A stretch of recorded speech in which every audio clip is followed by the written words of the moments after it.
My sister abruptly returns to the country on the day of my wedding. My parents, brother, and fiancé abandoned me to pick her up at the airport. She shares a photo of them on her social media, bragging about how she's so loved. Meanwhile, all the calls I make are rejected. My fiancé is the only one who answers, but all he tells me is not to kick up a fuss. We can always have our wedding some other day. They turn me into a laughingstock on the day I've looked forward to all my life. Everyone points at me and laughs in my face. I calmly deal with everything before writing a new number in my journal. This is their 99th time disappointing me. I won't wish for them to love me anymore. I fill in a request to study abroad and pack my luggage. They think I've learned to be obedient, but I'm actually about to leave forever. Chapter: The door to my room was suddenly pushed open without warning. My brother, Adrian Hoffman, walked in and scoffed when he saw me staring blankly at my diary. Aren't you a little too old to be writing a diary? Normally, I would have argued back, but this time, I didn't even lift my head or respond. Seeing my lack of reaction, he grew irritated and ran his hand through his hair before snatching my diary to take a look. On it was a single number. It was the number of times they had let me down over the years. Adrian frowned, unable to make sense of it. He tossed my diary onto the floor and ordered, "Stop writing this nonsense. Nina wants to eat the garlic shrimp you make. Go wash your hands and get downstairs. Consider it an apology for that snarky remark you made to her earlier." I only hummed in response before I got up and headed downstairs. Adrian was surprised that I didn't throw a tantrum. After all, every time my family asked me to make garlic shrimp, I would always cry and whine as if it were some huge injustice. He must be wondering why I was so quiet this time. "Sadie, did you switch personalities or something?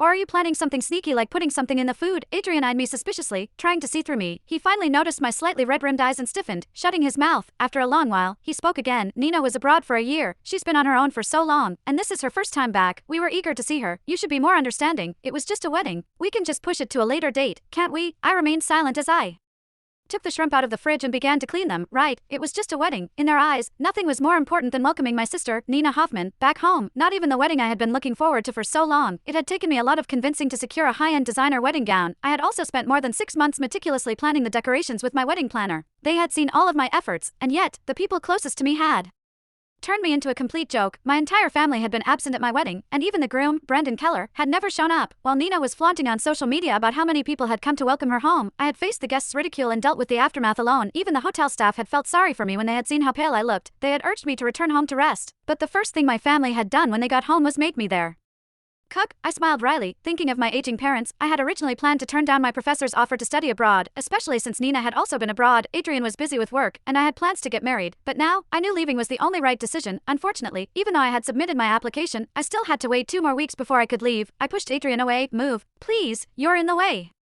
He appeared a little lost and was about to say something when the beloved princess in the living room called out to him, "Adrian, I can't seem to shell this pecan." That made Adrian all worked up. "Don't do it yourself. You're going to hurt your hands. You're a future pianist. Hold on, I'll do it for you." With that, the annoying fly finally left the kitchen. I looked down at my hands. My slender fingers were now red and swollen from an allergic reaction. Chapter: As I placed the cooked shrimp on the dining table, I glanced toward the living room.